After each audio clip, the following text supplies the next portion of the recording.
This week, Spectrem Group and Millionaire Corner are set to release an in-depth research report about the role of investors with their financial advisors.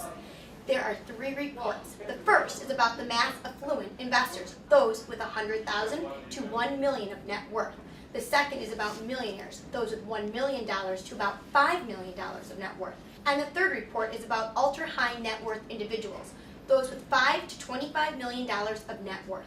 Spectrem and Millionaire Corner interviewed more than 1,500 mass affluent households, 1,000 millionaire households, and 500 ultra-high net worth households in the third quarter of 2012 to obtain this research. I have here today George Walper Jr., President of Spectrem Group, and Catherine McBreen, President of Millionaire Corner, to discuss this research. First of all, what type of individuals are seeking a financial advisor? Well, you would be surprised that about 75% of individuals of all wealth levels actually use an advisor in some ways.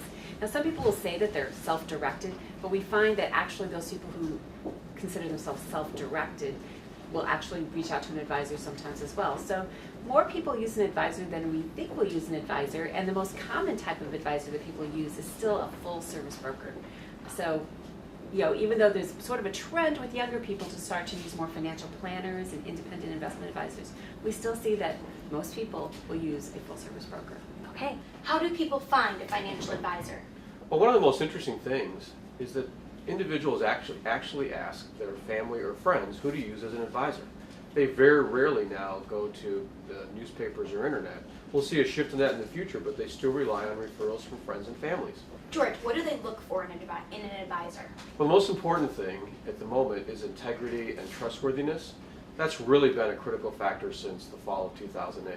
Okay. The third item is investment performance, which is always a factor that people say, I want performance with my advisor, but it's very difficult to really quantify that. So it's important for advisors when they talk to clients to really display to them that they're going to understand their family needs, and more importantly, have the client leave that meeting and feeling as if I could trust this person. Why do they fire an advisor? For many, many years, 10 years as an example, the number one reason people change advisors is because the advisors are not responsive. They don't return their phone calls on time. Now, what does that mean? It used to mean that phone calls could be returned next day. Well, now it means 3 hours, 4 hours, 5 hours. Surprisingly, doctors, who of course you can never get a hold of yourself, they want your call returned in 2 hours or less. The other thing that's changed significantly in the last few years is emails. Investors want their advisor to respond to emails almost instantaneously. The younger the investor, investors in their 40s, they want instantaneous response. And the last factor that's also interesting is business owners tend to do a lot of their personal work on the weekends because they're busy running their company during the week. They want that response through an email or voicemail, respond to them that day. They don't want to wait till Monday or Tuesday. So advisors and providers need to really change their business model to reflect this much more instantaneous level of response. Are there any interesting trends this year? Actually, there are. For the first time since 2009, when people were kind of unsatisfied with their advisor, people are unsatisfied again, which is kind of interesting since the markets are really up. And what's really interesting about it is that it's the wealthiest people that are the least satisfied or have dropped the most in satisfaction levels. Now, overall, people who are really wealthy are just a tad more satisfied than people who are what we call mass affluent. And they're still almost all around 70% are satisfied. But if you think about it, 70% of somebody's customers are satisfied. Is that really good? Shouldn't it be like 90 or 100% of their customers if they're managing your money? The other thing that we found that's a little bit interesting is the trend towards directing more of your own assets, taking care of them on your own is increasing. So people are taking more and more of their assets and kind of overseeing them themselves instead of having the advisor do it. And finally, the other thing that's a little bit interesting is despite all of this, people are kind of getting tired of watching over their assets all the time.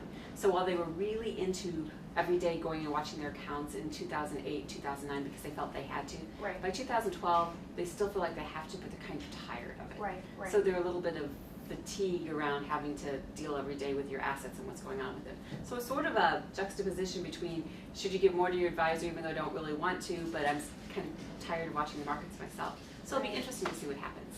All right. Well, thank you so much. Thank you, Kathy. Thank you, George, for meeting with me today. For more information, please visit Spectrem.com or MillionaireCorner.com. I'm Heather Kiley. Thanks for watching.